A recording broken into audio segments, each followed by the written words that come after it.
আয় আমার সঙ্গী সাথীরা, আল্লাহ পাক আল্লাহ রাব্বুল আলামিন আমাকে ক্ষমতা দান করেছেন, আমি জীবজন্তুর পশু পক্ষীর কথা শুনতে পাই, শুধু মানুষের কথা নয়।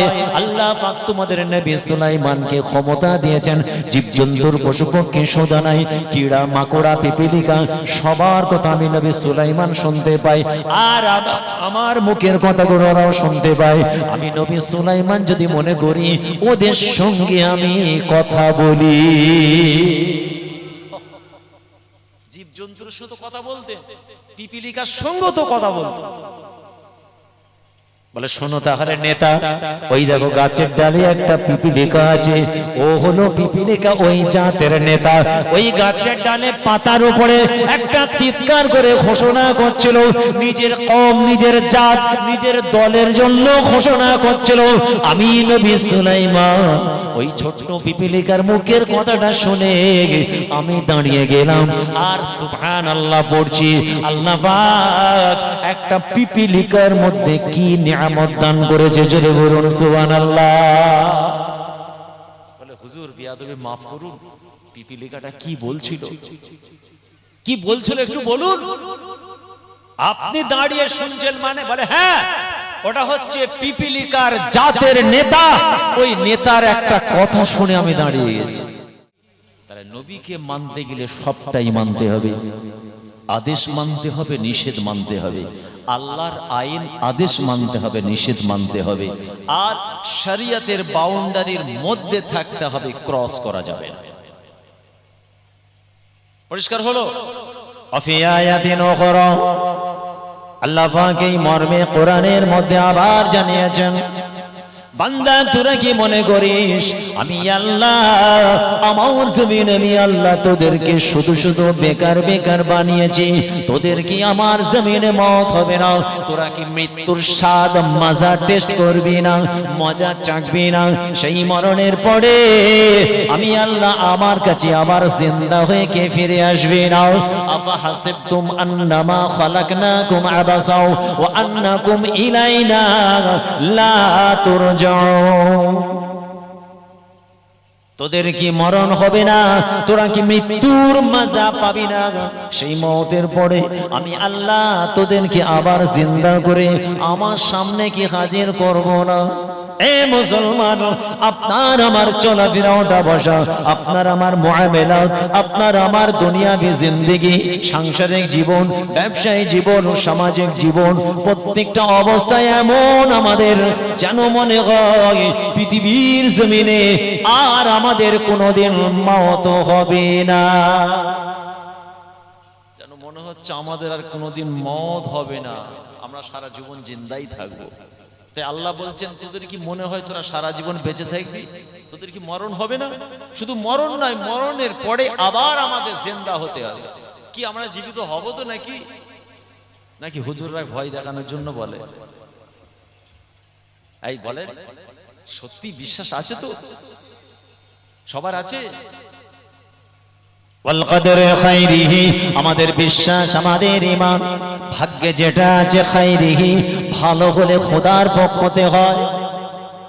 ওয়াল কদরে খাইরিহি ওয়া শাররিহি মিনাল্লাহি তাআলা। এ মুসলমান, নসিবে ভাগ্যে যেটা আছে ভালো হলেও খোদার পক্ষ থেকে, আর খারাপ হলেও খোদার পক্ষ থেকে। ওয়াল বাসি বাদাল মাউত, আবার মওতের পরে আল্লাহ পাক আবার আমাদের উঠাবেন। এটা হলো মুমিন মুসলমান, আমাদের ঈমান। অস্বীকার করলে ঈমানের খাতরা। যদি অস্বীকার করে, যদি না মানে, ঈমানের খাতরা। আমাদের ভাগ ভালো হলেও আল্লাহর হুকুম, আল্লাহর পক্ষ থেকে হয়েছে।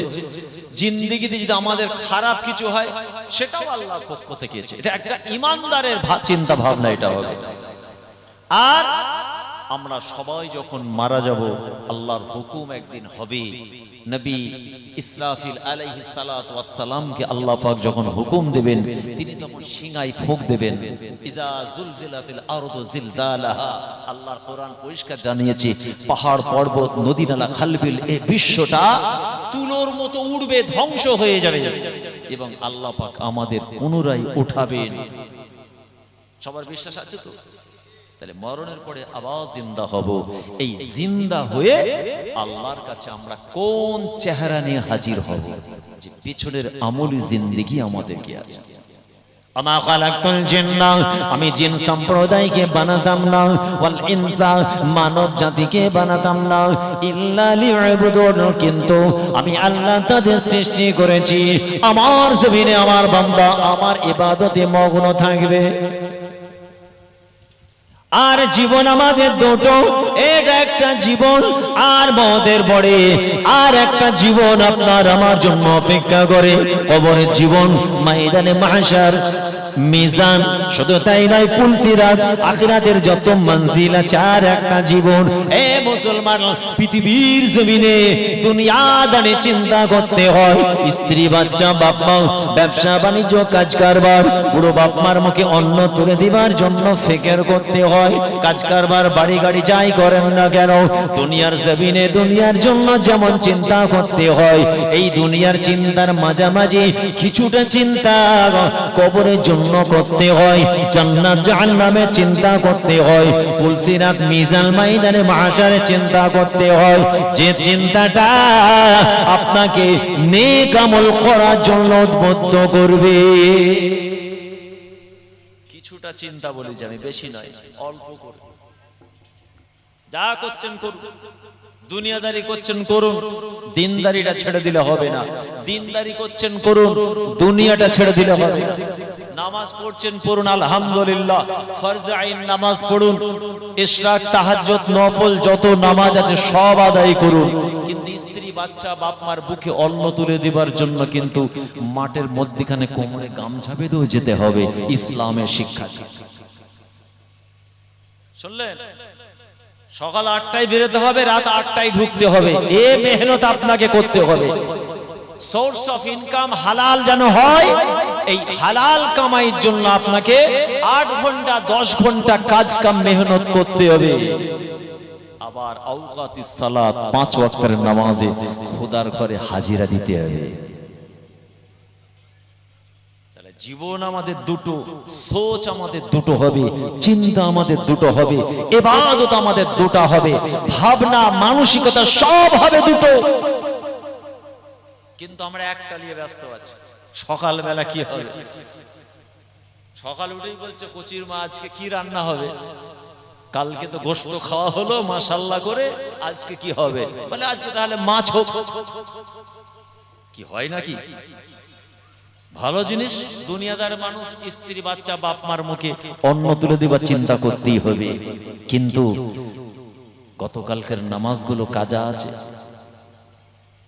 বলুন, সারাদিন হলো 3টে ওয়াক্তের নামাজ আমার কাজা হয়ে গেছে, কিছুটা মানুষের কাছে আমি ঋণ হয়ে গেছি, মানুষকে কিছু মুখের ভাষায় দুঃখ দিয়ে ফেলেছি, আজকের ব্যবহারে আমার আব্বাজান আমার উপরে নারাজ, মাকে দুটো চড়া ভাষায় কথা বলেছি, বিচারটা আমার কাছে করতে হলো, আমি বিচারক হিসেবে আমি বিচারটা করলাম অন্যায়ের বিরুদ্ধে, ন্যায়ের পক্ষে না, না অন্যায়ের বিরুদ্ধে নয়, অন্যায়ের পক্ষে আর ন্যায়ের বিরুদ্ধে বিচারটা করেছে। এটা কি হবে? 10টা কথা বললাম, 3টে তো মিথ্যা বলেছি, কেন আমি সব জানি।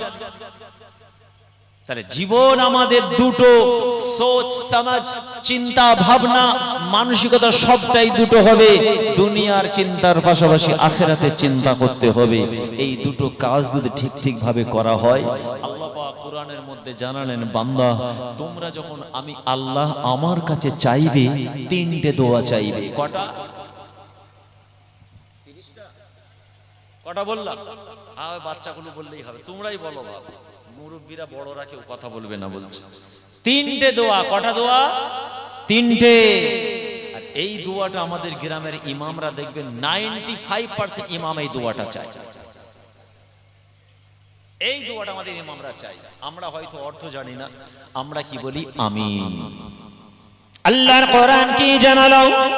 ইমাম সাহেব যখন দোয়া চাইকে খেয়াল করে দেখবেন, কালকে ফজরের নামাজে ইমাম সাহেব যখন মুনাজাত করবেন, দেখবেন এই দোয়াটা চাইছে।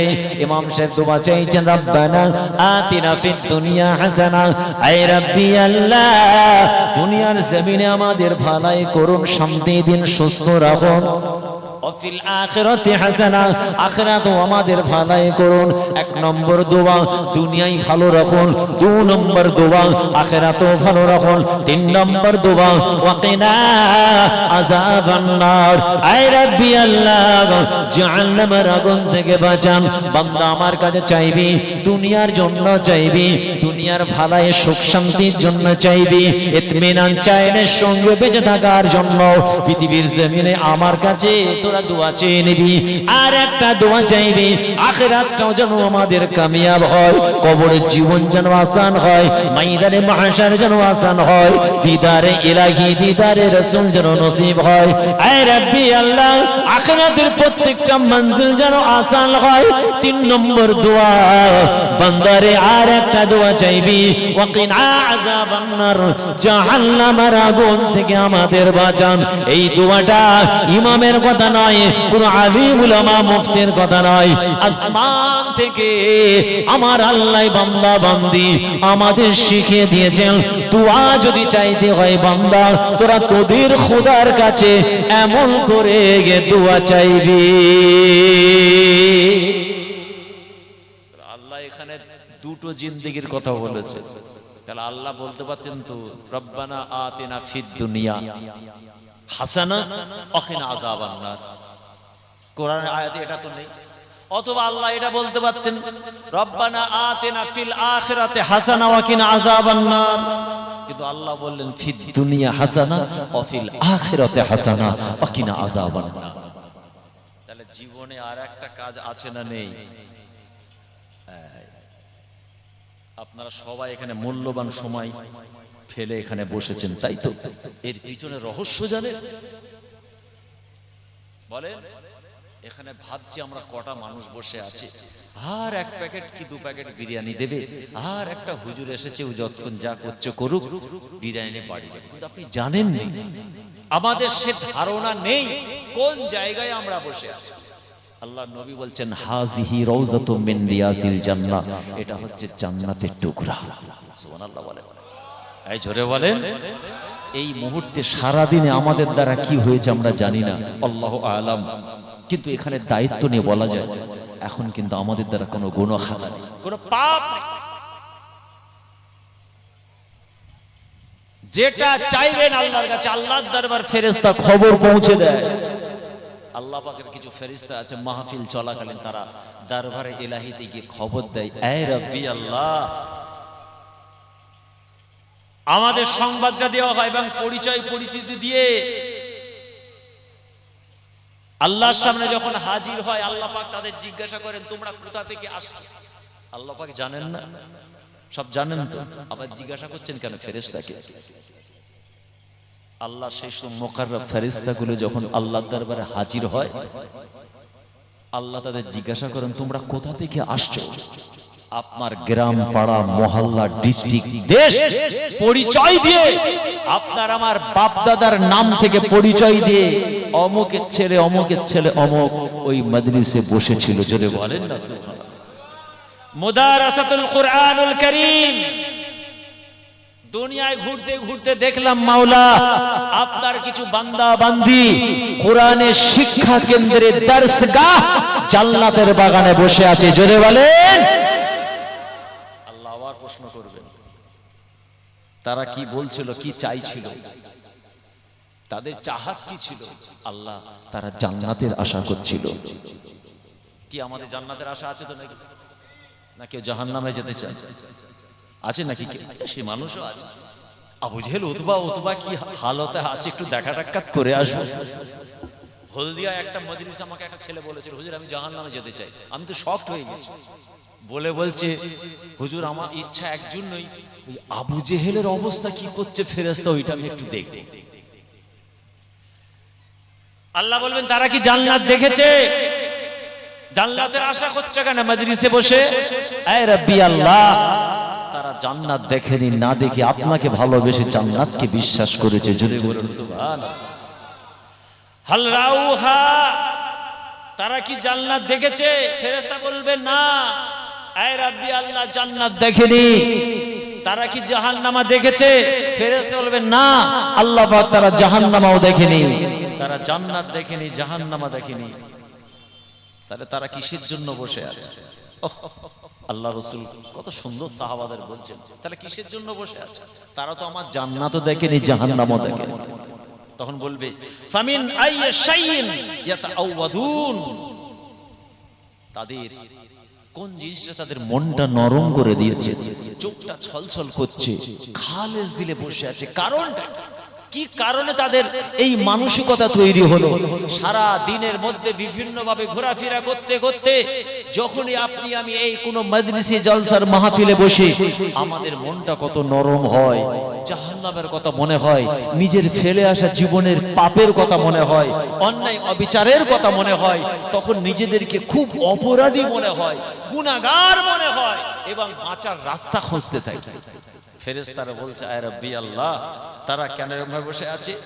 তারা জাহান্নামের আগুন থেকে বাঁচতে চায় আল্লাহ, জান্নাতের হকদার হতে চায়। আল্লাহ পাক আবার বলবেন হাল রাউহা, তারা কি জাহান্নামা দেখেছে? ফেরেশতা বলবেন না, জাহান্নামাও দেখেন। তখন আল্লাহ এত খুশি হয়ে যাবেন, এই ফেরেশতা তোমরা সাক্ষী থাকো, আমি আল্লাহ তাদের জীবনের গুনাহ খাতাগুলোকে maaf করে বেগুনাহ মাসুম বাচ্চার মতো নিষ্পাপ বানিয়ে আমি আল্লাহ তাদেরকে বাড়ি পৌঁছে দেব। জোরে বলেন, জোরে বলেন। সারা দিন একটা তাসবিহ পড়বেন, জান্নাতের বাগানে পড়বেন, তার থেকে 1000 গুণ বেশি আল্লাহ সওয়াব দেবে। জোরে বলুন সুবহানাল্লাহ। 11 মাস তাসবিহ জিকির দরুদ পড়েছেন, মাহে রমাদান সিয়াম পালন করছেন, রোজার মাসে পড়বেন, আল্লাহ বলেন আমার নেকি আমি দেব 70 গুণ বেশি আল্লাহ সওয়াব দেবে। জোরে বলেন। শুধু নেকি আর নেকি, এখানে ঘুমালেও নেকি পাওয়া যায়। কোন হুজুরের মুখে শুনেছেন? এই আমি বলে যাচ্ছি, এখানে এসে ঘুমান, ও নেকির পুঁটলি মাথায় করে নিয়ে যাবে, নিজের জন্য নয়, ও 14 গোষ্ঠীর জন্য তুলে নিয়ে যাবে। কি নিয়ে যাবে না? বলে হুজুর ঘুমাচ্ছিল, হ্যাঁ ঘুমাবে, আমি দোয়া চাইবো আল্লাহ যারা এসেছিল আর যারা এসে চলে গেছে, আল্লাহ সকলের বাপের কুল, মায়ের কুল, শ্বশুর কুল, আত্মীয় স্বজন, মুরব্বী কুল, মাশায়েখ সকলের আরওয়াহতে সওয়াবের নজরানা পৌঁছে দিন। জোরে বলুন সুবহানাল্লাহ। ও বেটা তো ঘুমাচ্ছে, পেয়েছে না পায়নি? আরে বলেন, তাই বলে আগামীতে ওই হুজুর বলে গেল আফতাব ভাই ছোট হুজুরের নাতি জলসা গিয়ে ঘুমলে পাওয়া যায়, ঘুমিয়ে পড়বেন নাকি? ওই তো ঘুমাচ্ছে, চেয়ে দেখছে রে বাবা, অসুবিধা নেই। না না, ও ঘুমিয়েই পড়েছে, এই চোখ বন্ধ করলো, পাবে, ঘুমলেও পাওয়া যায়। রাউযাতুম মিন রিয়াজিল জান্নাহ, নবী বলছেন জান্নাতের বাগান, জান্নাত গুলির মধ্যে একটা জান্নাতের অংশ। জোরে বলুন সুবহানাল্লাহ। অতএব আসেন, এই জায়গার আহমিয়ত গুরুত্ব অনেক বেশি। ভাইরা আমার, দোস্তরা আমার, এখন আপনার আমার কাছে বড় প্রশ্ন হলো, জীবন যদি আমাদের দুটো হয়, ইবাদত কটা হবে? মনে মনে হচ্ছে তো কথাটা, মনে মনে বাজছে তো, হুজুর বলল দুটো জীবন, তাহলে কাজ কটা হবে? অবশ্যই ইবাদত আমল জিন্দেগিও আপনার দুটো হবে। এই ওযু করে এশার নামাজ আদায় করে গে খালেস হৃদয় দিয়ে আল্লাহ দয়ার জান্নাতে বসেছেন। আপনি জানেন না এই কাজটা আপনার কিসের জন্য কাজ হলো? আমল ইবাদত হলো, দুনিয়ার জন্য না আখিরাতের জন্য। না না না, এখানে সুবহানাল্লাহ পড়বেন, তাসবিহ পড়বেন, জিকির পড়বেন, আল্লাহর কোরআন কালামুল্লাহ শুনবেন, জ্ঞান অর্জন করবেন, দুনিয়ার চিন্তা আখিরাতের চিন্তা করবেন, জাহান্নাম থেকে বাঁচার চিন্তা করবেন, জান্নাতের হকদার হওয়ার চিন্তা করবেন, নিজের জীবনটাকে সিরাতাল মুস্তাকিমের পথে পরিচালনা করার জন্য ভাববেন। আপনি জানেন না যে কাজটা আপনার এই জায়গায় হলো, সম্পূর্ণ কাজটা আখিরাতের আমল হয়ে গিয়েছে। একবার জোরে বলেন না সুবহানাল্লাহ। এই সুবহানাল্লাহ যে নেকিটা দেবে, কে দেবে? কেন কমিটি দেবে না? আমাকে টেনেও এত উপরে তুলেছেন, 3 ফুট উপরে, আমি দিতে পারবো না? গ্রামের ইমাম সাহেব দেবে না? না, এই কাজটা আপনার অজান্তে হয়েছে। এই আমল জিন্দেগিটা দুনিয়ার জন্য নয়, আখিরাতের জন্য হয়েছে। জোরে বলুন সুবহানাল্লাহ।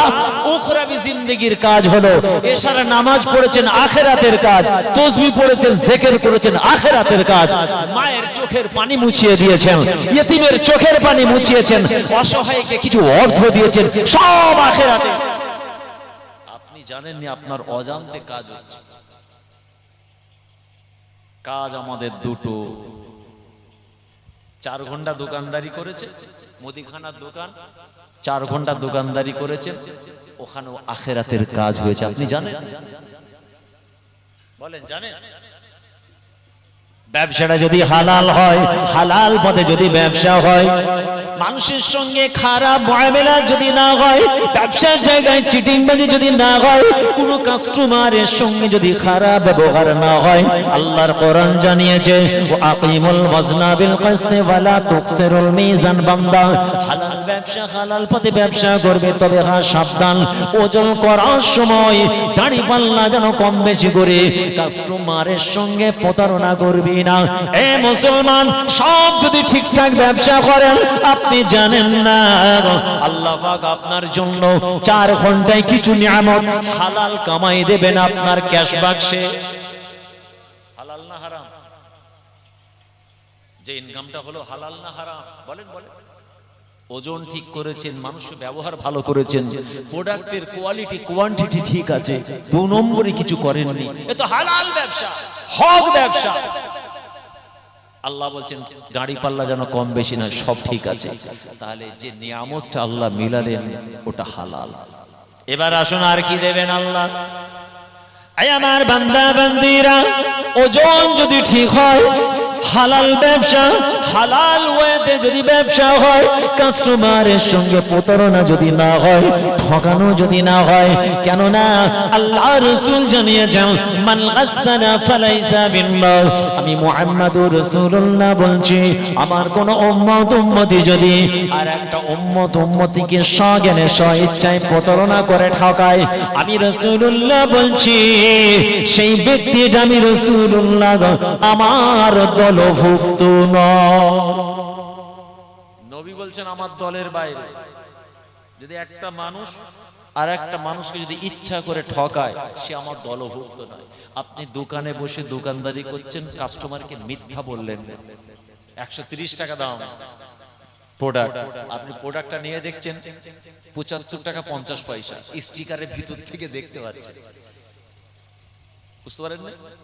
আমি বললাম 130, তুমি আমার খাতিরের লোক 5 টাকা কম দেবে, আমি নিলাম, নিয়ে দেখছি ভিতর থেকে দেখা যাচ্ছে 75 টাকা 50, মানে তাড়াতাড়ি করে স্টিকারটা মেরেছে তো ওটা চাপাও পড়ে। ভাই আস্তে করে 75 টাকা, আল্লাহর কি রে, খোদার কসম, বিমলের কসম, আজকের দিনের কসম, রাজনীতির কোন ঝান্ডা বললে এইটার কসম, ওটা ভুল ভুল লেখা হয়েছে, আমার 130 টাকা কিনা। বলুন, দোকানে কোরআন শরীফ দেখে কোরআন শরীফে হাত দিয়ে বলছে, এটা কি প্রতারণা হয়েছে না চিটিংবাজি হয়েছে না ধোকাবাজি হয়েছে না ধাপ্পাবাজি হয়েছে? বলে তুমি ভাই পরিষ্কার বলতে পারতে আমার এত টাকায় কিনা, এত লাভ, তোমার যদি ভালো লাগে নাও, অনেক দোকানাতে চলে যাও, আমার ভাইটা দিতে হবে, মিটে গেল। তুমি জুম্মার দিনে কসম, ফুরফুরার কসম, কে তোমার পছন্দের নেতার নাম বললে তার কসম, একটা ঝান্ডা বললে এর কসম, কোরআনের কসম, রোজা রেখে থাকলে রমজান মাসের কসম, কে তোমাকে এত চিটিংবাজি করতে বলেছে রে ভাই? তুমি নামাজকে টানলে, রোজাকে টানলে, ফুরফুরাকে টানলে, কেন? তার মানে তোমার ব্যবসাটা হালাল পথে নেই, অবৈধ পথে ব্যবসা হচ্ছে। কিন্তু আপনি ওজন ঠিক, ব্যবহার ভালো, সব ঠিক করেন, তাহলে ব্যবসাটা হালাল, হালাল ইনকাম হয়েছে। ইন্নাল্লাহা ইয়ারযুকু মান ইয়াশা বিগাইরি হিসাব। রিজিকের মালিককে স্লিপ খেয়ে যেন কারো নাম বলে ফেলবেন না,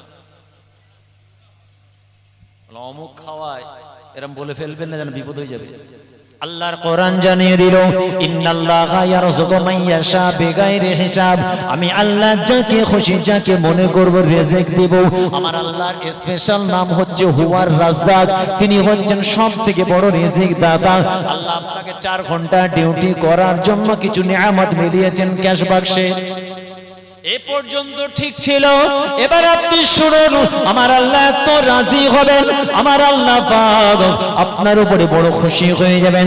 বান্দা আমার আমানতদার, হক তালফি করেনি, চিটিংবাজি করেনি, কাস্টমারকে ঠকায়নি, হালাল ব্যবসা, হালাল পথে ব্যবসা করেছে। ও ফেরেশতা, আমি আমার বান্দার উপরে খুশি হয়ে গিয়েছি। ওই 4 ঘন্টা ইবাদতের খাতায় লিখে না। 4 ঘন্টা ইনকাম হয়েছে 2000 টাকা, আর 4 ঘন্টা আপনার ইবাদতের খাতায় লেখা হয়েছে ইবাদত। জোরে বলুন সুবহানাল্লাহ। এই যে কাজটা হলো, ওটা হচ্ছে আখিরাতের কাজ।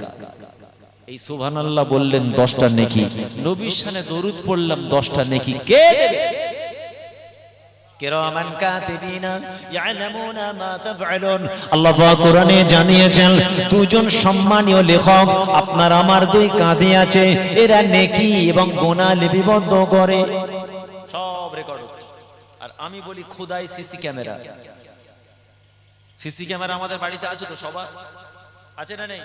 6 মাস পরে খুঁজে পাওয়া যাবে তো। আজকের রেকর্ড আমি এখানে চালু করব। আমি আমার দরবার, আমার খানকা মুজাদ্দিদিয়া সৈয়দিয়া খানকা শরীফের সামনে কে দাঁড়িয়ে আছে, আমি এখানে দেখে বলে দেবো। 1 সপ্তাহ আগে কে দাঁড়িয়ে ছিল রাত 10টায়, আমি দেখে বলে দেবো। তো আমার আল্লাহ পারবেন না? এই পারবেন তো নাকি? টেবিলের তলা দিয়ে কাকে গরম পানি দিয়েছি আল্লাহ জানেন তো? ঠিক করে বলেন।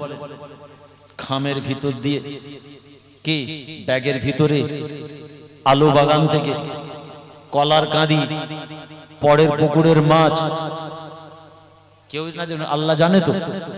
এখানে রেকর্ড হয়েছে, খোদাই সিসি ক্যামেরা রেকর্ড হয়ে গেছে। আপনি মনে করছেন কেউ জানে? আমি খুব চালাক। আল্লাহ বলছে তোর মেশিনের ভিতরে আমি আল্লাহ আছি। সুবহানাল্লাহ বলেন। এই মেশিনটার ভিতরে কলব, হার্ট, হৃদয়। ইন্নাল্লাহা আলিমুম বিযাতিস সুদূর। তুমি যতই প্ল্যান করো না কেন, আমি আল্লাহ তোমার ভিতরে সব খবর জানি।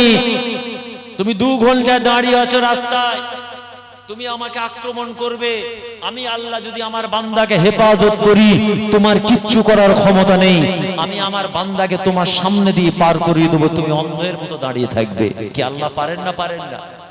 তাই আল্লাহ বলছেন, ইন্নাল্লাহা আলিমুম বিযাতিস সুদূর, অন্তরের অন্তঃস্থল খবর আমি আল্লাহ জানি। শুধু তাই নয়, আল্লাহ পাক আবার জানালেন, ওয়া নাহনু আকরাবু ইলাইহি মিন হাবলিল বারিদ। আপনার আমার ঘাড়ের পিছনে একটা শিরা আছে, ওই শার নামক শিরাটা থেকেও আমি আল্লাহ তোদের কাছাকাছি আছি। আলিমুম বিযাতিস সুদূর, তোদের মনের খবর আমি আল্লাহ সব জানি। তাহলে আপনার আমার খোদার কাছে লুকানোর কোনো জায়গা নাই, সব আল্লাহ জানে, কিচ্ছু লুকানোর জায়গা নেই। অতএব দুনিয়ার জমিনে আল্লাহর আইন মানি, রাসূলুল্লাহর আদেশ নিষেধ মানি, আল্লাহর আদেশ নিষেধ মেনে চলি, এবং শরিয়াতের বাউন্ডারি ক্রস যেন না করি। শরিয়াতের বাউন্ডারি বলতে বুঝতে পেরেছেন? আপনার আমার চলাফেরা, উঠা বসা, মুআমালাত, ব্যবসা বাণিজ্য, কাজ কারবার, each and everything in this world, যাই করেন না কেন, শরিয়াতের বাউন্ডারির বাইরে যাওয়া যাবে না। একটা হাসি কান্নাতে ইসলামের বাউন্ডারি আছে, জানেন? হাসি আর কান্না বলে হুজুর বলে কি? হ্যাঁ, হাসতে পারবেন না ইচ্ছা মতো। হাসি 2 রকমের হয়, একটা হচ্ছে মুচকি হাসি, আর একটা হচ্ছে অট্ট হাসি। এখানে হাসবে, দত্তপুকুরে আওয়াজ যাবে, বামনগাছিতে আওয়াজ যাবে, এটা শরিয়াতের খেলাফ। ইসলাম দিন শরিয়াতের অবজেকশন আছে, এটাকে বলা হয় উর্দুতে কাহ কাহ, বাংলায় বলে অট্ট হাসি। আর একটা হাসি আছে মুচকি হাসি, বাংলায়, আরবিতে বলে তাবাসসুম, উর্দুতে বলে মুস্কুরানা। এই হাসিটা হলো শরিয়ত সম্মত। এই হাসি হাসলে নেকি পাওয়া যাবে, বলেন না সুবহানাল্লাহ? এই জোরে বলেন। আল্লাহর নবী এইভাবে হাসতেন, আপনি নবীর অনুকরণ করে হাসবেন, সুন্নাতে রাসূল হয়ে যাবে। যদি বলেন সুবহানাল্লাহ। আমরা হাদিস পাকে পড়েছি আল্লাহ রাসূলের হাসিটা কেমন ছিল। সাহাবারা বলছেন, আল্লাহর নবীর সামনের দিক থেকে 2টো দন্দন মুবারক, দাঁত মুবারক দেখা যেত, মতির মতো সাদা চকচক করত। রাসূলুল্লাহ কোনোদিন উচ্চ আওয়াজে হাসতেন না। নবীর হাসিটা ছিল তাবাসসুম, মানে মুস্কুরানা, মুচকি হাসি ছিল আমার রাসূলের হাসি।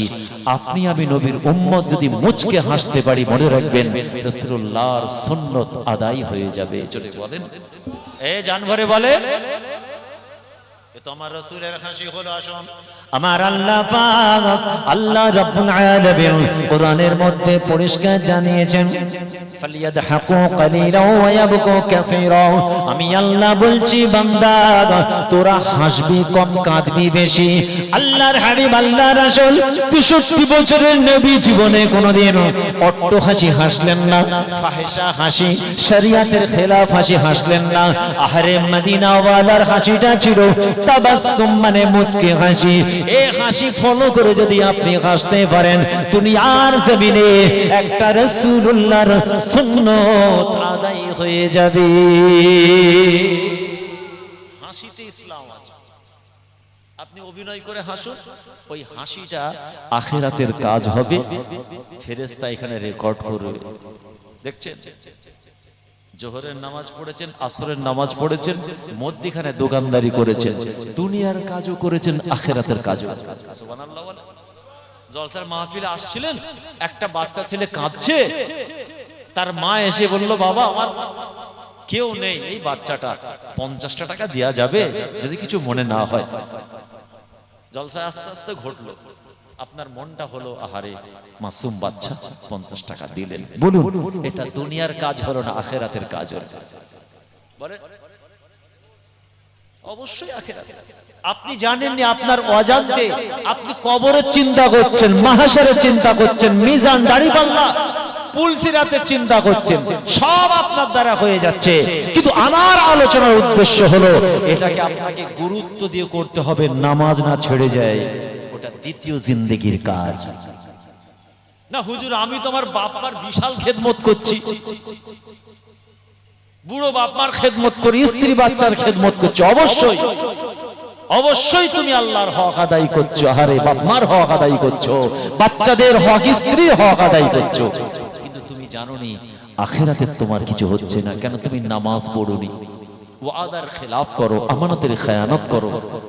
কি মানুষের 2 গ্রামে 2 পাড়ায় লাগিয়ে দাও, আর মিথ্যা সাক্ষী দিয়ে কাউকে ফাঁসিয়ে দাও, মানুষের সম্পর্কে মিথ্যা বার্তা দাও, তোহমত দাও। তোমার ভালো লাগছে, তুমি বলছো তুমি জানো না, তোমার আখিরাতের রাস্তাটা বন্ধ হয়ে যাচ্ছে। মওত আমাদের সবার হবে, আপনি আমি সবাই জানি। মওতের পরে কাফন দাফন হয়ে যাবার পরে আমরা বড় ভালোবাসার মানুষটার জন্য কবরের ধারে যাই। সবাই যাই তো লাশের সাথে সাথে। জানাজার নামাজে হাজির হলেন, আর কিছু মানুষ রয়ে গেল। হাদিস পাকের মধ্যে এসে যদি আপনি মৃত ব্যক্তির কাছে যান, তারা জানাজার নামাজে শামিল হন, 1 কেরাত সওয়াব। মানে এর ব্যাখ্যায় বলা হচ্ছে, মুহাদ্দিসিন মুফাসসিরিনরা ব্যাখ্যা করছেন, 1 কেরাত মানে একটা উহুদ পাহাড় পরিমাণ নেকি আল্লাহ দেবেন। জোরে বলেন।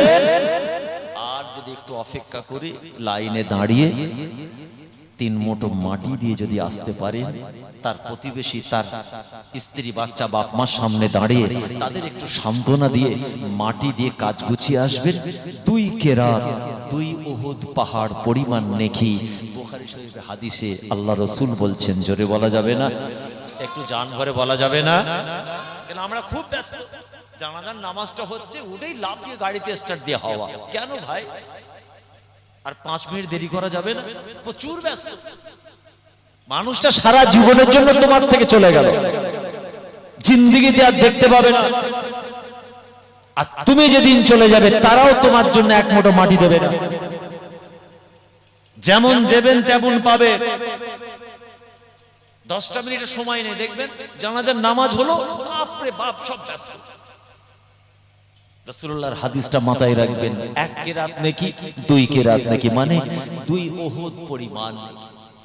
আপনার কাছের মানুষ চলে গেল, লাশ মোবারক কাঁধে নিয়েছেন, যে ব্যক্তি লাশ শুয়ে আছে খাটিয়ার উপরে, তিনি কিন্তু জানেন না কাদের কাঁধে ভর দিয়ে আখিরাতের পথে পাড়ি দিলাম। জানে? যাকে নিয়ে যাও সে জানে কার কাঁধে উঠেছে? জানে না। আপনি চলে গেলেন, কারা আনন্দ পাচ্ছে, কারা দুঃখিত, কারা কাঁদছে, ওই ব্যক্তি জানে? জানে না। আল্লাহ রাসূল বলেন, আল্লাহ পাক আল্লাহ রাব্বুল আলামিন কবরবাসীকে কতটা ক্ষমতা দান করেন, তার আত্মীয় স্বজন প্রতিবেশী মানুষগুলো চোখ ভরা পানি নিয়ে কবরস্থানে গেল, তাকে দাফন করলো, আলা মিল্লাতে রাসূলুল্লাহ দোয়া পড়ে দিয়ে মাটি চাপা দিল, আর তার ভালোবাসায় এক মুঠো মাটি তুললো, মিনহা খলাকনাকুম, আবার এক মুঠো মাটি তুললো, ওয়াফিহা নুঈদুকুম, আর এক মুঠো মাটি তুললো, ওয়ামিনহা নুখরিজুকুম তারাতান উখরা বলে চলে যাচ্ছে। আয়ামা সাহাবা কিরাম, আমার আল্লাহ পাক আল্লাহ রাব্বুল আলামিন ওই কবরবাসীর সঙ্গে সঙ্গে বোঝার মতো ক্ষমতা দান করেন, তার আত্মীয় স্বজন বাচ্চাগুলো তার কবরে মাটি দিয়ে চলে যাওয়ার সময় তাদের পায়ের জুতো শব্দ পর্যন্ত আল্লাহ পাক তাদের শোনার ক্ষমতা দেয়। আপনি মাটি দিয়ে চলে আসছেন, পায়ের শব্দ কবরবাসী শুনতে পায়, বোঝার ক্ষমতা দিয়ে দেন আল্লাহ। রূহ মুবারককে আল্লাহ পৌঁছে দেয়, সে বুঝতে পারে আমার আত্মীয় স্বজন, আমার প্রতিবেশী, আমার ভালোবাসার কাছের মানুষগুলো আহারে সব মাটি দিয়ে কাজ মিটিয়ে চলে যাচ্ছে। ওই জায়গায় একবার নিজেকে রেখে একবার চিন্তা করুন, কি করে এলাম দুনিয়াতে, সব কাছের লোক চলে যাচ্ছে, চলে যাচ্ছে। বান্দা তোদেরকে আমি আল্লাহ এই মাটি থেকে সৃষ্টি করেছি, মিনহা খালাকনাকুম, এমন একটা দিন আসবে বান্দা আমি আল্লাহ তোদের আবার ওই মাটিতেই ফিরিয়ে আনবো, ওয়াফিহা নুঈদুকুম ওয়ামিনহা নুখরিজুকুম তারাতান উখরা, এমন একটা দিন আসবে দ্বিতীয়বার আমি আল্লাহ তোদেরকে আবার মাটি থেকে উঠাবো। এ মুসলমান, ওই কবরবাসীর জায়গায় আপনি একবার শুয়ে পড়ুন আর দুনিয়ার জিন্দেগির দিকে তাকিয়ে দেখুন, 70-80 বছর 80 বছর আল্লাহ হায়াত দিলেন, পৃথিবীর জমিনে আমল জিন্দেগি বলে আমি কি করলাম? 100 বছরের কাছাকাছি আল্লাহ সময় দিলেন, এবার আপনি ভাবুন কি করেছে। একটা মিনিট, একটা সেকেন্ড, একটা দিন আল্লাহ পাক আপনাকে খোদার্ত রাখেন, ইয়ারযুকু মাইয়াশা, রিজিকের মালিক আল্লাহ। আল্লাহ আপনার জন্য জমিনটাকে বিছানা বানিয়ে দিয়েছেন, ওয়াল আরদা ফারাশনাহা ফানিমাল মাহিদু, বিপদ মুক্ত করেছেন, ফ্যামিলির প্রোটেকশন দিয়েছেন, বাপ মাকে নার্সিং হোম থেকে ফিরিয়ে ঘরে পৌঁছে দিয়েছেন।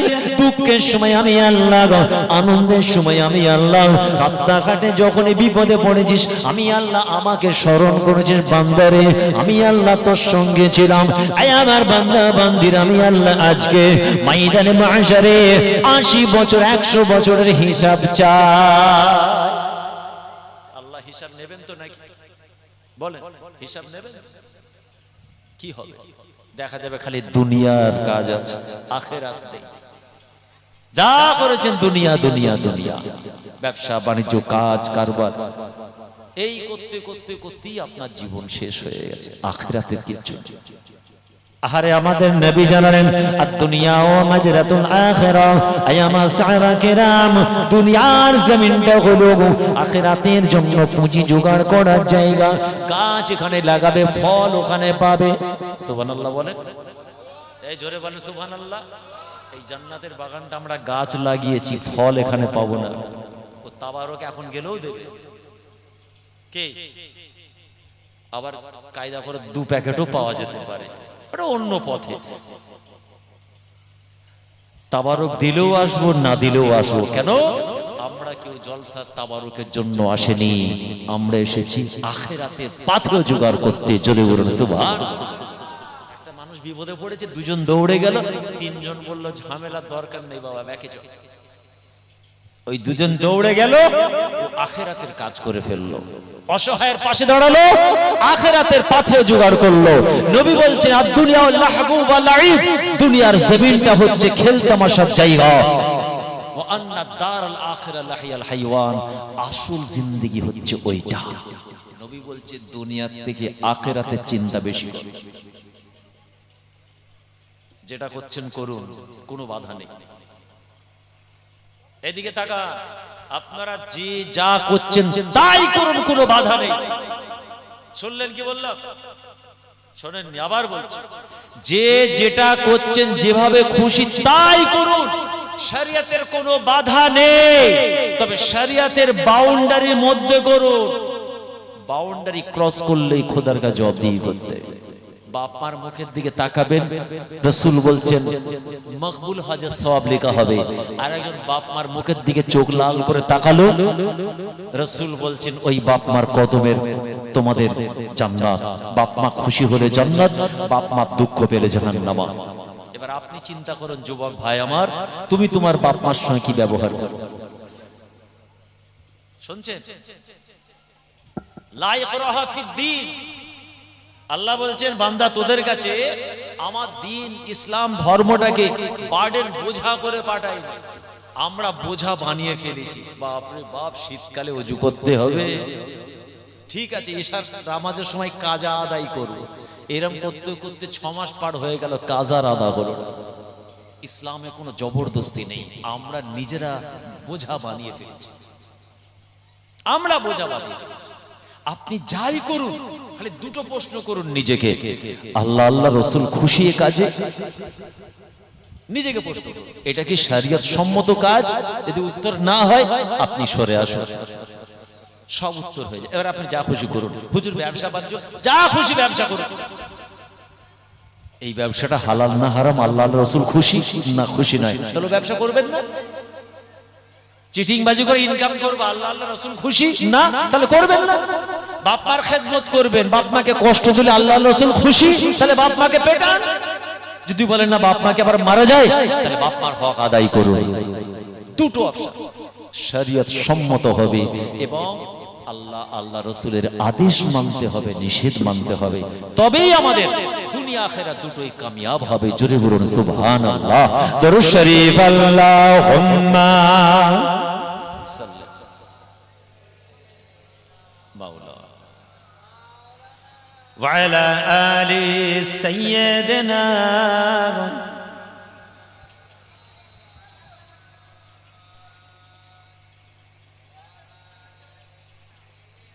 नबी की उल्फत नबी की चाहत महक रही है दिलो जिगर में। बोलूं ना सुभान, একটু জোরে বলেন না সুবহান। नबी की उल्फत नबी की चाहत महक रही है दिलो जिगर में, उन्हीं की अजमत के है तराने गली गली में नगर नगर में। नबी की उल्फत नबी की चाहत महक रही है दिलो जिगर में। अल्लाहुम्मा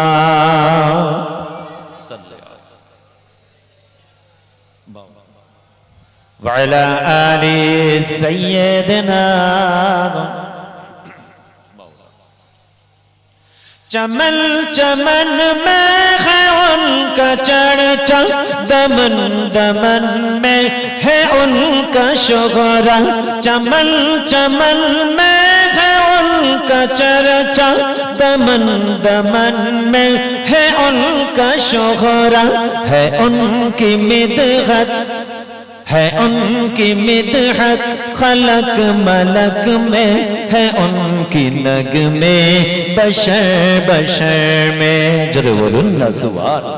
नबी की उल्फत नबी की चाहत महक रही है दिलो जिगर में, उन्हीं की अजमत के है तराने गली गली में नगर नगर में। अल्लाहुम्मा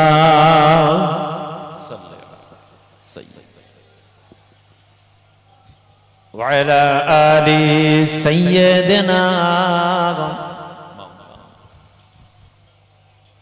है चाँद तारों की रोशनी में उन्हीं के अनवार की तजल्ली।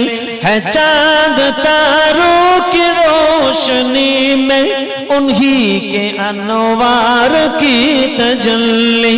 उन्हीं के रुख की करश्मशाज़ी उन्हीं के रुख के करश्मशाज़ी किरण किरण में सगर सगर में नबी की उल्फत नबी की चाहत महक रही है दिलो जिगर में उन्हीं की अजमत की है तराने गली गली में नगर नगर में चमन चमन में है उनका चर्चा दमन दमन में है उनका शोहरा है उनकी मिदहत खलक मलक में है उनकी नग में बशर बशर में नबी की उल्फत नबी की चाहत महक रही है दिलो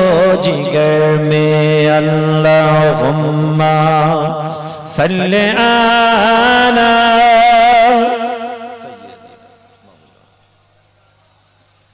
वअला आलि सय्यिदना। আমি প্রথম থেকে একটাই কথা বলছি, জিন্দেগি আমাদের দুটো, দুনিয়ার জিন্দেগি আর মওতের পরে আর একটা জীবন, ওটা হলো আখিরাতি জিন্দেগি। দুনিয়ার কাজ করি, দুনিয়াদার মানুষ দুনিয়ার কাজ করুন, আখিরাত ছেড়ে দিয়ে নয়। আবার আখিরাতের কাজ করুন, দুনিয়া ছেড়ে দিয়ে নয়। যদি একটা করা হয়, একটা ছেড়ে দেওয়া হয়, খোদার কাছে জবাবদিহি করতে হয়। কিছু মানুষ দেখবেন মসজিদ থেকে বের হচ্ছে না, সুযোগ পেলেই ঢুকে পড়ছে। ভালো না খারাপ বলেন? ভালো না খারাপ? ফাঁক পেলেই মসজিদে। চাচা কি করছো মসজিদে? না একটু জিকির করলাম, একটু তাসবিহ পড়লাম, একটু নামাজ পড়লাম। অবশ্যই ভালো কাজ। চাচা আপনার 12 জনের সংসার, তাদের কি হবে? আল্লাহ চালাবে। কি উত্তর দিল? আল্লাহ। আল্লাহ ছাড়া কেউ চালাবে? তাই তো নাকি? কেউ চালাবে পারবে না। তাহলে স্ত্রী বাচ্চা বাপ মা আত্মীয় স্বজন প্রতিবেশী সেদিকে আপনার খবর নেই। আপনার একটাই লক্ষ্য, নামাজ পড়ে আমি সোজা জান্নাতে ঢুকে যাব। এত সস্তা না। স্বামীর হক, স্ত্রীর হক, বাচ্চার হক, মুসলমানের হক, রাসূলুল্লাহর হক, ইতিম এতিমের হক, প্রতিবেশীর হক সব আদায় করতে হবে। যে মানুষটা সকালে উঠে মাঠের মধ্যখানে কোমরে গামছা বেঁধে বেলা 1টা পর্যন্ত মাথার ঘাম পায়ে ফেলে কাজ করলো, যেমনি আজান হলো সব কাজ, মূল্যবান কাজ ছুড়ে ফেলে দিয়ে গোসল করে ওযু করে ইক্তিদাই তো বেহাযাল ইমাম। ইনি দুনিয়া আখিরাত দুটোই কামিয়াব। জোরে বলুন সুবহানাল্লাহ। আবার কিছু মানুষ আছে সব করছে, মসজিদে খালি ঢুকছে না। সব রোজার মাসে রোজা রাখছে, তার মানে এই দুনিয়াকে গুরুত্ব দিয়েছে, আখিরাতকে ছেড়েছে। আর আখিরাতকে গুরুত্ব দিয়েছে, দুজন দুনিয়াকে ছেড়েছে। এই দুজনেই কিন্তু ক্ষতিগ্রস্ত হবে ময়দানে মাহশারে। এদেরকে জবাবদিহি করতে হবে। দুনিয়াদার মানুষ, দুনিয়াদারের মধ্যখান দিয়ে আখিরাতের চিন্তা করুন। নবী বলছেন বেশি চিন্তা করুন, তাহলে আপনার আমি কামিয়াব হব। আরে মদিনা ওয়ালা হুজ্জাতুল ওয়াদা থেকে ফেরার পথে আরাফার ময়দানে যে কথাটা বলেছেন আপনারা কিছু কম বেশি সবাই জানেন। আরাফার ময়দানে রাসূলুল্লাহর ভাষণ শুনেছেন তো আপনারা, যেটাকে বলে রাসূলুল্লাহর জীবনের শেষ ওয়াজ। আয়ামা সাহাবারা, আমি রাসূলুল্লাহ ভয় করি না, আমি রাসূলুল্লাহ, আমার পরে তোমরা পৃথিবীর জমিনে শিরক বিদআতের মধ্যে লিপ্ত হবে না। আমি রাসূলুল্লাহ ভয় করি না, কিন্তু আমি রাসূলুল্লাহ, আমার বড় চিন্তা হয় আমার পরে দুনিয়ার জমিনে তোমরা আল্লাহর দ্বীন ইসলাম ভুলে গিয়ে দুনিয়া দুনিয়া দুনিয়া করে নিজেদেরকে মাতিয়ে দেবে। আল্লাহ হারা, রাসূল হারা, শরিয়ত হারা, ঈমান হারা হয়ে দুনিয়ার মোহে, দুনিয়ার স্রোতে নিজেদেরকে ভাসিয়ে দেবে। আমি রাসূলুল্লাহ, আমার বড় চিন্তা হয় দুনিয়ার জমিনে তোমরা শিরক বিদআতে লিপ্ত হবে, ভয় করি না, কিন্তু দুনিয়া মেনে চলবে, দিন ছেড়ে দেবে, এটা আমি রাসূলুল্লাহ, আমার বড় চিন্তা। আজকে বাস্তবটা দেখুন, বালিশে মাথা দিচ্ছে সেই ঝান্ডা, মাঝরাতে চমকে উঠে বলল সেই ঝান্ডা। সকাল হচ্ছে ঝান্ডা, দুপুরবেলা ঝান্ডা, 4টের সময় ঝান্ডা, ঝান্ডা ছাড়া কোনো কথা হবে না। এ মুসলমান, ওই ঝান্ডা আপনার কবরের সঙ্গী হবে না। ইসলাম দিন শরিয়াতের ঝান্ডা আপনার কবরের সঙ্গী হবে। খারাপ লাগলো নাকি? খারাপ লাগলো নাকি? আল্লাহ রাসূল কি জানালেন? লাস্তু আখশা আলাইকুম আন তাশরাকু বাদি। আমি রাসূলুল্লাহর পরে দুনিয়ার জমিনে তোমরা শিরক বিদআতে লিপ্ত হবে না, না না। ওয়ালাকিন আখশা, আমি রাসূলুল্লাহ আমার বড় ভয় হয় তোমাদের নিয়ে। আলাইকুমুদ দুনিয়ান তানাফাসু ফিহা, দুনিয়ার জমিনে দুনিয়া দুনিয়া দুনিয়ার মধ্যে ব্যস্ত হবে, নিজেদেরকে মাতিয়ে দেবে। আল্লাহ আল্লাহ রাসূল শরিয়ত ইসলাম সব ভুলে যাবে, শুধু দুনিয়া স্রোতে নিজেদেরকে ভাসিয়ে দেবে। আমি মদিনাওয়ালা বলছি, এটাই আমাদের তোমাদেরকে নিয়ে আমি রাসূলুল্লাহ আমার বড় চিন্তা। 1500 বছর আগে রাসূল যেটা বলেছেন আজকে সেটা ঘটছে। বলুন, এখানে যতগুলো মানুষ আছেন কেউ শিরক করেন? আপনারা বলার আগে আমি বলছি ইনশাআল্লাহ সুম্মা ইনশাআল্লাহ ওয়াল্লাহি বিল্লাহি তাল্লাহি কেউ এখানে শিরক করে না। এটা আমার কনফিডেন্স বললাম। হাজারে একটা না, লক্ষে একটা দুটো পাওয়া যেতে পারে। কি খুশি না খবর না? ভালো খবর, কেউ শিরক করে না। আরে বড় দুঃখের সঙ্গে যন্ত্রণার সঙ্গে বলতে হয়, না না, আল্লাহর জমিনে আমরা শিরক করি না, কিন্তু বাপ মাকে খেতে দেই না। এ মুসলমান, আল্লাহর জমিনে আমরা শিরক করি না, খোদার ঘরেও ঢোকি না। আল্লাহর জমিনে আমরা শিরক করি না, না না। রাসূলুল্লাহ আমাদের সম্পর্কে ঘোষণা দিয়েছেন, আমরা দুনিয়ার জমিনে শিরক করি না, অবশ্যই শিরক করি না, কিন্তু গরম পানি খাই। আমরা শিরক করি না, স্ত্রীর প্রতি অবিচার করি। আমরা শিরক করি না, বুড়ো বাপ-মার প্রতি অত্যাচার অবিচার করি না, না না। ইনশাআল্লাহ সুম্মা ইনশাআল্লাহ আমরা শিরক করিনি, করব না। করে আমাদের হাতের দ্বারা মুখের ভাষায় বুড়ো বাপ-মা কষ্ট পায়, স্ত্রী বা দুনিয়ার মানুষ, গ্রামের মানুষ দুঃখ কষ্ট পায়, না না। আমরা আল্লাহর জমিনে শিরক করি না, কিন্তু মানুষের গীবত করতেও ছাড়ি না, না না। আমরা শিরক করি না, ব্যবসার জায়গায় চিটিংবাজি ধোঁকাবাজি শুধু নয়, ওজন করার সময় নাকফি করে, মানুষের সঙ্গে কাস্টমারের সঙ্গে প্রতারণা করে, না না না। আল্লাহর নবী বলেছেন আমাদের নিয়ে, আল্লাহ রাসূল কোনো ভয় করেন না। 1500 বছর আগে আরাফার ময়দানে বলেছেন, আমি রাসূলুল্লাহ ভয় করি না, আমার পরে তোমরা আল্লাহর জমিনে শিরক করবে। অবশ্যই আমরা আল্লাহর জমিনে শিরক করি না, তবে হ্যাঁ মানুষের প্রতি অত্যাচার অবিচার জুলুমবাজি করি, ইতিমের গলায় পা দিতে পিছপা হয় না, মানুষের রক্ত নিচে শোষণ করতে ভালোবাসি, না না না। শিরক করি না আমরা আল্লাহর জমিনে, তবে হ্যাঁ বুড়ো বাপ মার প্রতি অত্যাচারের পাহাড় চাপিয়ে দিই, না না। আল্লাহর জমিনে শিরক করি না, রমজান মাসে রোজাও রাখি না। আমরা শিরক করি না, গীবত করতে ছাড়ি না। আমরা শিরক করি না, ঠিক পাশাপাশি নামিমা গুনাহ করতেও ছাড়ি না, না না। শিরক করি না, মিথ্যা সাক্ষী দিয়ে কোনো মুসলমান ভাইয়ের প্রতি অত্যাচার অবিচার করতেও ছাড়ি না, না না না। শিরক করি না, যে কোনো ধর্ম বর্ণের মানুষকে ঘৃণা করতেও ছাড়ি না। অবশ্যই আমরা শিরক করি না, আবার হক নাই সত্য কথাও আমরা বলি না। ভুল বললাম নাকি? এই কথা বলে কিছু ভুল বলে ফেললাম, তাহলে আমরা বুদ্ধিমানের কাজ করি তো। শিরক আমরা করি না, কিন্তু মাকে বলি মেরে মাথা ফাটিয়ে ফেলবো, বাপের জামার কলার ধরে ফেলি, কিন্তু আমরা শিরক করি না। ওজনের সময় কাস্টমারের সঙ্গে প্রতারণা করি, হ্যাঁ আল্লাহর জমিনে আমরা শিরক করি না। স্ত্রীর প্রতি অত্যাচারের পাহাড় চাপিয়ে দিই, মানুষের সম্পত্তি দখল করি, ইতিমের প্রতি অত্যাচার করলে আমরা শান্তি পাই, কিন্তু আমরা শিরক করি না। বলো খোদার কাছে কোন মুখটা নিয়ে হাজির হব? বলে চেহারা নিয়ে হাজির হতে পারবো? মুখ আছে আমাদের? এই জন্য আমার রাসূল সেদিন আর একটা কথা বলেছিলেন, এতে একটা কথা বলে, তারাকতু ফীকুম আমরাইন কিতাবুল্লাহি ওয়া সুন্নতি রাসূলিহি আয়ামা সাহাবারা, আমি রাসূলুল্লাহ তোমাদের কাছে দুটো জিনিস রেখে যাচ্ছি বাবা, আল্লাহর কোরআন, আমার হাদিস সুন্নাতে রাসূল রেখে যাচ্ছি, অফি হাদিসিন উখরা আমার আল আওলাদ রেখে যাচ্ছি, ফামান তামাসসাকতুম বিহি মা লাম তাদাল্লু বাদি। আয়ামা সাহাবারা, এই দুটো জিনিস যারা মজবুত করে ধরতে পারলো, আমি রাসূলুল্লাহ বলছি দুনিয়ার জমিনে কেউ তোমাদের গোমরাহ করতে পারবে না। তোমরা দুনিয়ার জমিনে আল্লাহ হারা রাসূল হারা শরিয়াত হারা হবে না। ওয়ালাকিন আকশা আলাইকুমুদ দুনিয়া তানাফাসু ফিহা, কিন্তু নবী আগেই বলেছেন আমার বড় ভয় হয়, আমার বড় চিন্তা হয় দুনিয়ার মোহে মেতে গিয়ে আল্লাহ আল্লাহ রাসূল হারা হয়ে যাবে। বাস্তবটা দেখুন, বলো এখন কি হচ্ছে, বলো হকের পক্ষে কেউ আছে? হকের পক্ষে কথা বলুন, আপনার থেকে লোক সরে যাবে, আর অন্যায়ের পক্ষ নিয়ে কথা বলুন 20টা মানুষকে পেয়ে যাবেন। আপনি মিথ্যার পক্ষ নিন, আপনার পাশে দাঁড়াবে, সত্যের পক্ষে দাঁড়াল মানুষ সরে যাবে। মানে হারাম খেয়ে খেয়ে এদের মেশিন খারাপ হয়ে গেছে, মিথ্যা বলে, ধোঁকাবাজি করে, চিটিংবাজি করে আল্লাহর জমিনকে অপবিত্র করে এত পাপ করে ফেলেছি, পাপকে আর পাপ মনে হচ্ছে না, মনে হচ্ছে আমি আমল করছি, ডাইরেক্ট জান্নাতে ঢুকে যাব। তুই ঢোক একবার কবর, মুখের ফ্রেম পাল্টে ফেলবে ফেরেশতা মেরে।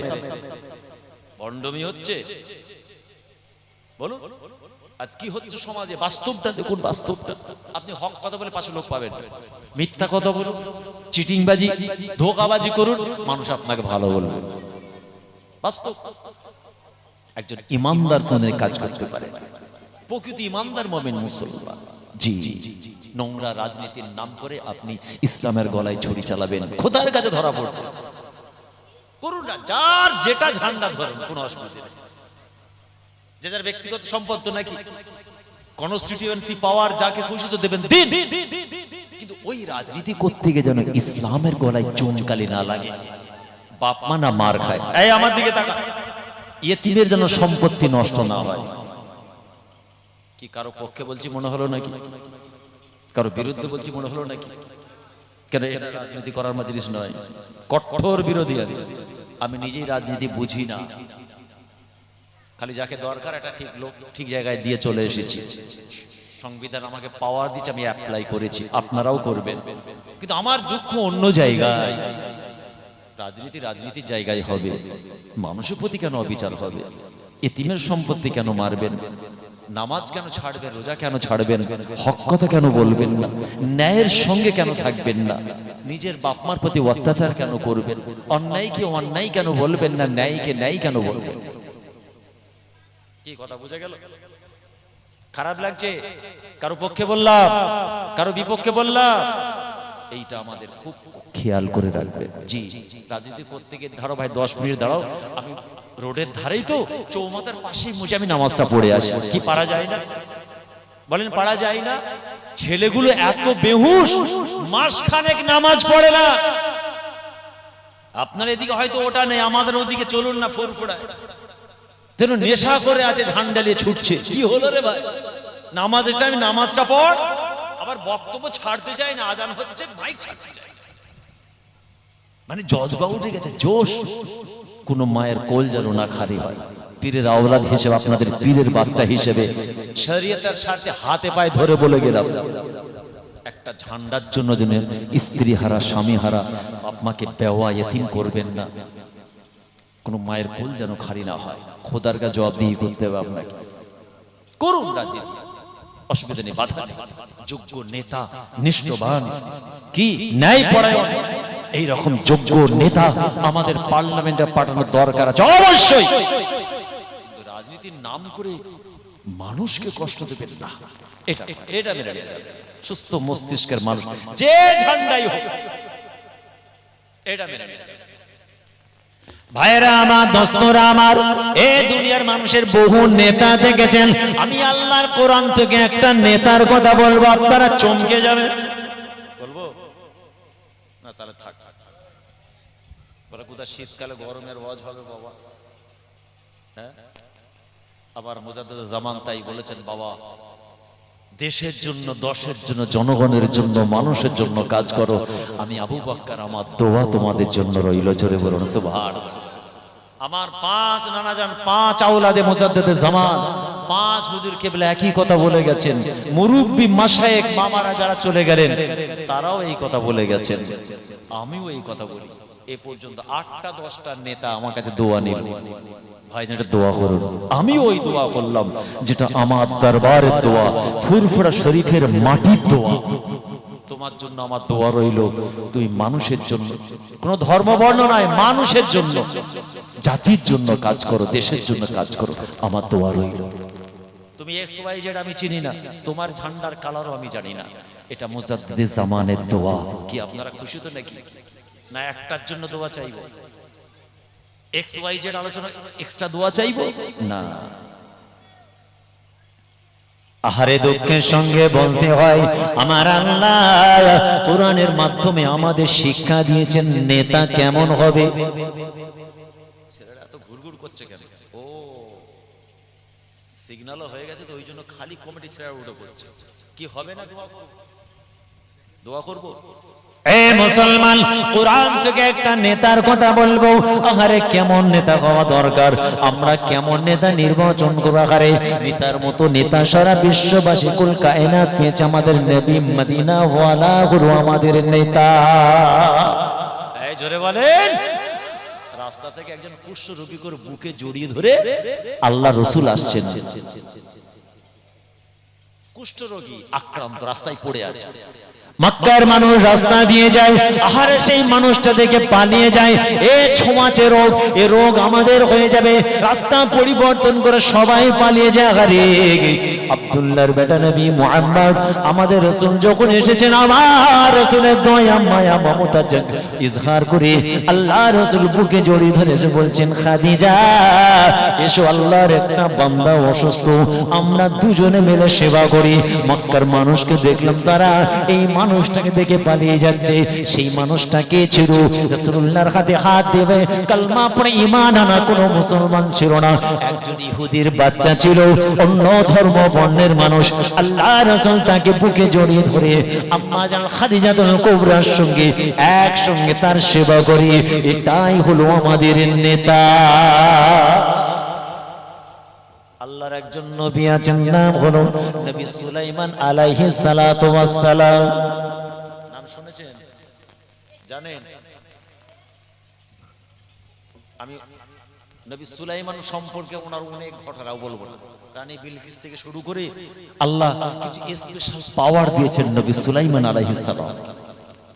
আল্লাহ শক্তিশালী বানিয়েছিলেন, সুন্দর চেহারা বানিয়েছিলেন, সুশ্রী, সুস্বাস্থ্যবান, শক্তিশালী।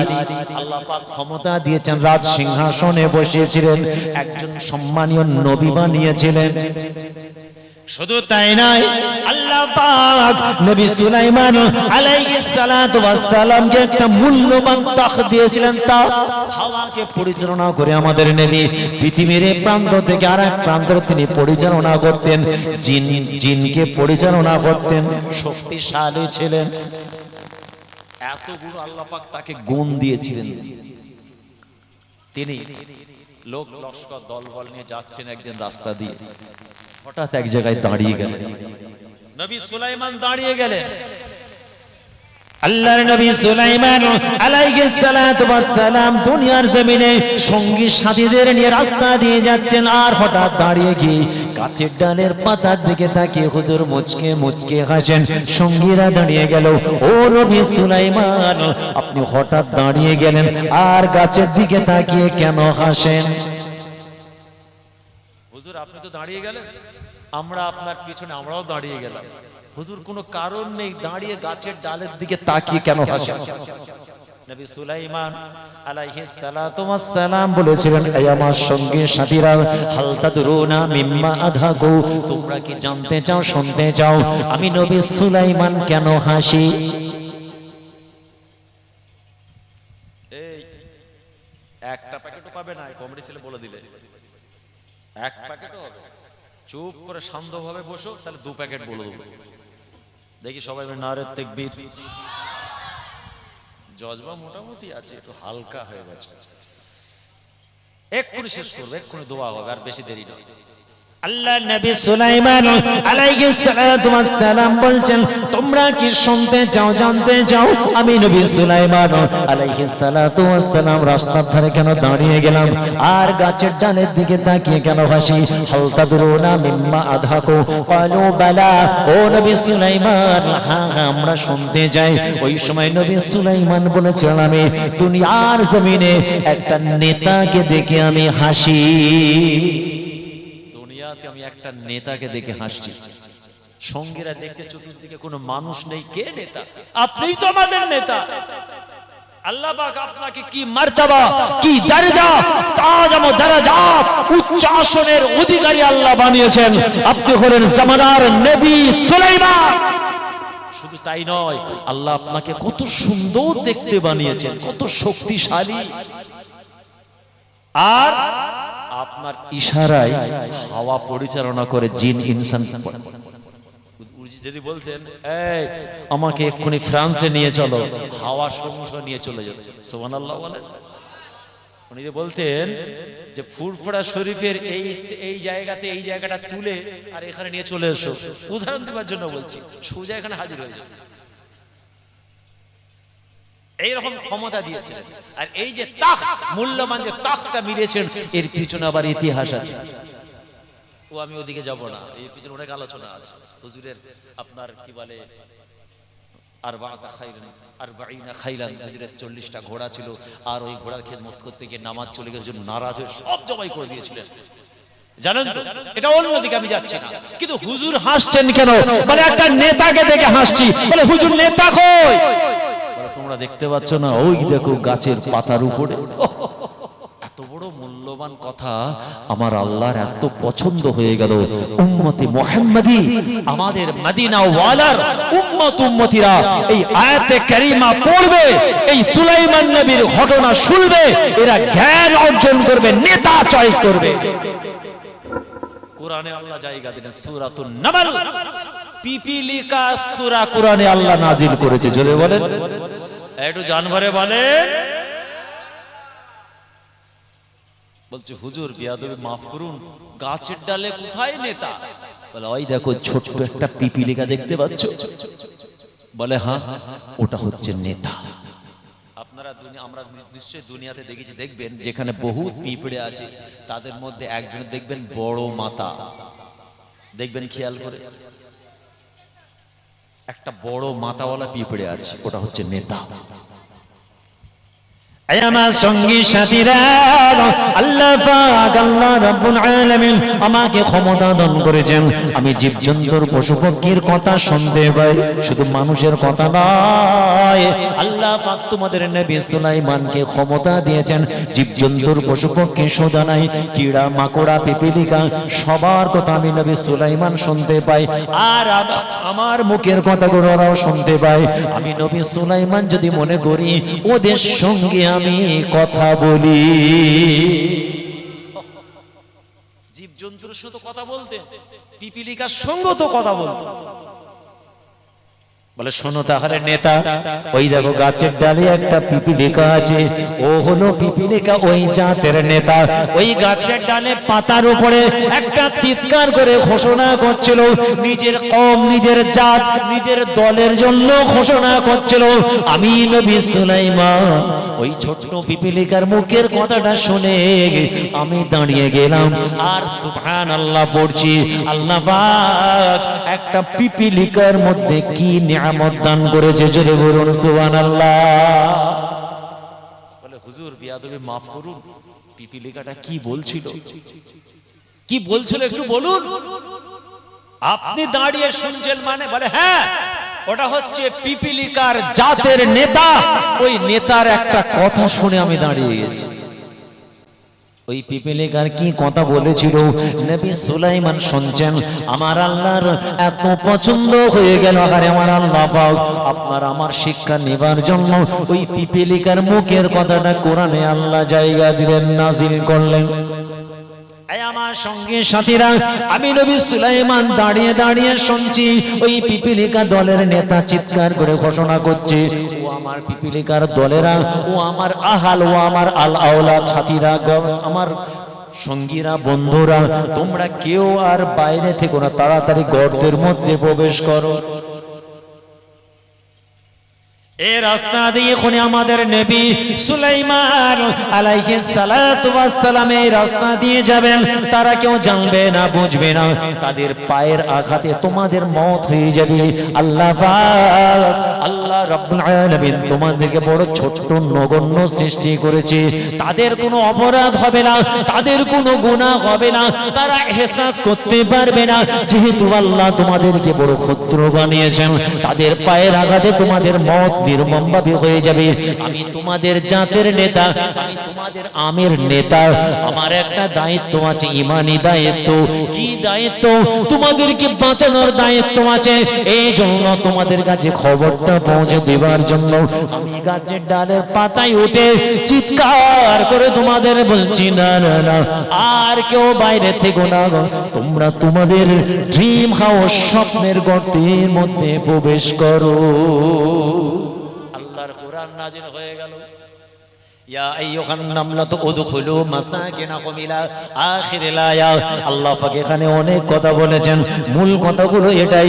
আল্লাহ পাক তার নেতাকে কি দায়িত্ব দিলেন, একজন যোগ্য সফল নেতা কেমন হবে, নিজে চিন্তা করবে না, শুধু নিজের আমার করবে না, প্রত্যেকটা মুহূর্তে তার সমস্ত মানুষের কথা চিন্তা করবে, জনগণের চিন্তা করবে, জনগণের দুঃখে দুঃখিত হবে, জনগণের আনন্দে আনন্দিত হবে। শুধু তাই নাই, নিজে না খেয়েও, নিজে আরাম না করে, মেহনত কষ্ট করেও নিজের গোত্রের প্রতি অবিচার হতে দেবে না। আল্লাহ পাক ওই পিপিলিকার মাধ্যমে আমাদের শিক্ষা দিলেন, এ বিশ্ববাসীরা, একটা ছোট্ট পিপিলিকা সামান্য আমার একটা সৃষ্টি জীব, সেই নেতা যদি তার আহাল আল আওলাদ, তার যাতে চিন্তা করে তাদের যাতে ক্ষতি না হয়, পাতার উপরে চিৎকার করে তাদের বাঁচাতে চায়। এ দুনিয়ার মুসলমান, আপনি আমিও দুনিয়ার জমিনে অনেক নেতা পেয়েছি, কিন্তু নেতা তাদের কিন্তু ঈমানি দায়িত্ব পালনে অক্ষম আছে না নেই? যাকে আমরা নেতা মনে করেছি, সে আমার সর্বনাশ করার প্ল্যান করছে, আছে না নেই? বলেন, নেতা আরাম করে এসি চালিয়ে ঘুমোচ্ছে, জনগণ রাতকে রাত জেগে বিপদে পড়ে নেতাকে ডাকে, নেতা বলছে আমি খুব অসুস্থ, অমুক নার্সিং হোম বেডে আছে। দেখছেন নেতা, খলিফাতুল মুসলিমিন, ইসলামের দ্বিতীয় খলিফা খাত্তাবের পুত্র ওমর ফারুক, রাতের অন্ধকারে তিনি গ্রামের মানুষকে দেখতে যেতেন। ইনিও নেতা। কেমন নেতা? রাসূল বলছেন, আমার পর যদি কেউ নবী হিসাবে আল্লাহ পাঠাতেন, সেটা অন্য কেউ নয়, আমার ওমরকে আল্লাহ নবী করতেন। জোরে বলেন। কিন্তু রিসালাতের দরওয়াজা বন্ধ, লা নবিয়া বাদি, আমার পরে কোনো নবী আসবে না, তাই ওমরকে আল্লাহ নবী হিসেবে আর পাঠাবেন না। কি মার্তবা দরজা! রাতের অন্ধকারে রাত্রি ঘুরছেন কেন? দেখি আমার নেতৃত্বে থাকাকালীন কোন কওম না খেয়ে ক্ষুধার্ত তৃষ্ণার্ত, কারো বাড়ি বিপদ নাকি, রাতের অন্ধকারে ঘুরি দেখছেন। সুবহানাল্লাহ বললেন না? এরা হচ্ছে নেতা, এরা হচ্ছে যোগ্য নেতা। এই নেতাগুলো আমাদের চোখের সামনে থাকে না, আমাদের অন্তরে তারা জায়গা করে নেয়। এই নেতা বর্তমান পিরিয়ডে আমাদের সমাজে বড় অভাব। আল্লাহ পাক কোরআনের মাধ্যমে একটা পিপিলিকার উদাহরণ দিয়ে আমাদের শিক্ষা দিলেন, নেতা এইরকম হবে। নেতা বেনামাজি, বেরোজগার, মিথ্যুক, চিটিংবাজ, ধোঁকাবাজ, ও নেতার ডেফিনেশনে পড়ে? বলেন, 10টা কথা বলে 20টা মিথ্যা বলে, আছে না নেই? এই জায়গাটা আল্লাহ পাক আমাদের সেইভাবে চলার তৌফিক দেন। দুনিয়ার কাজ করুন, কোনো বাধা নেই, আমি বলেছি। খালি চিন্তা করবেন আমার এই কাজটা আল্লাহ আল্লাহ রাসূল খুশি, তাহলে করুন, তার মানে শরীয়ত সম্মত, হ্যাঁ করুন। আর এই বাউন্ডারি যেন ক্রস করবেন না, বাউন্ডারি ক্রস করলেই ধরা পড়ে যাবে। সামান্য একটা হাসিতে উদাহরণ দিয়েছি, একটু উচ্চ আওয়াজে হাসলেও ইসলামের অবজেকশন আছে। বিররুল ওয়ালিদাইন, বাপ মার হক আদায় করতে হয়। শুধু নামাজ পড়েছেন, বাপ মাকে মেরেছেন, শুধু রোজা রেখেছেন, ইতিমের সম্পত্তি খেয়েছেন, শুধু তাসবিহ দাল খায়রাত কুরবানি ইশরাক তাহাজ্জুদ আদায় করেছেন, আহারে ঠান্ডা মাথায় 2 গ্রামে অপারেশন করেছেন, ইতিমের সম্পত্তি আত্মসাৎ করেছেন, মিথ্যা সাক্ষ্য দিয়ে মুসলমানকে ফাঁসিয়েছেন, যে কোন ধর্ম বর্ণকে আপনি ঘৃণা করেছেন, না না না, ওই নামাজ রোজা আপনাকে বাঁচাতে পারবে না, খোদার কাছে আপনাকে ধরা পড়তে হবে। আমরা আবার নিজেরা একটু দিমাগ খাটাই, জানেন কিরম দিমাগ খাটাই জানেন? সারা রাত জলসা করলাম, ফজর নামাজ যদি নাই পড়ি কি হয়েছে? এত নেকি হুজুর বললো, প্রচুর নেকি পেয়েছি আজ। ও একটুখানি নামাজ না পড়লেও হয়। আবার রোজার মাঝে রোজা রাখতে কি বলছে জানেন? আমি তো অনেক নামাজও পড়িনি, ওটাও তো ফরজ আর রোজাটাও ফরজ, যে রোজা না রাখি কি হয়েছে? দেখছেন নিজেরা দিমাগ খাটাচ্ছে। একটা রোজা মাহে রমাদানের কেউ যদি ইচ্ছা করে ছেড়ে দেয়, তার শাস্তি হচ্ছে 60টা রোজা রাখতে হবে মুতাতাবিআত, কন্টিনিউ পর পর 59টা রেখে একদিন রেস্ট নেবেন, আবার 1 থেকে 60টা। আর আমরা একটা রোজাকে কিছু মনেই করি না। গ্যাস কি হয়েছে? গ্যাস ঈদের দিন পর্যন্ত গ্যাস। বলে এখন কেমন আছে? বলে এখন ঠিক সুস্থ আছে। ঠিক আছে, খাও, তুমি যা খাওয়া খেয়েছো হারাম খেয়েছো, ময়দানে মহাশারে উঠবে, তোমার একদম জন্তুর মতো পেটটা আল্লাহ বানিয়ে দেবে। হাত দিয়ে গেট খুলতে হবে না, পেট দিয়ে গেট খুলবে। বলে এটা কোন জন্তুর রে? বলে রোজার মাঝে সবাই খেয়েছে আর ও হারাম গিলেছে। আল্লাহ পাক স্পেশাল একটা রোজাদারদের জন্য, যারা আপনার পাশে তৃষ্ণার্ত হয়ে বসেছিল, আপনি যখন বই গেল বেলা বিমলের প্যাকেট ফাড়ছিলেন রোজার মাসে 4টের সময়, দেখ কেমন লাগে। রোজাদারগুলো মুখগুলো ছোট পারা হয়ে আছে, আর আপনি ঠান্ডা কোল্ড ড্রিঙ্কস মেরে আবার এমকার বিমলের পকেটটা ছিঁড়ে এরম ঢাড়ছে, আবার একটু কি বলে তুলসীটা দিয়ে আবার ঝেড়ে দিল, দিয়ে ঢাললো, কি মজা। আহারে বেচারা রোজা রেখে মুখটা ছোট হয়ে আছে।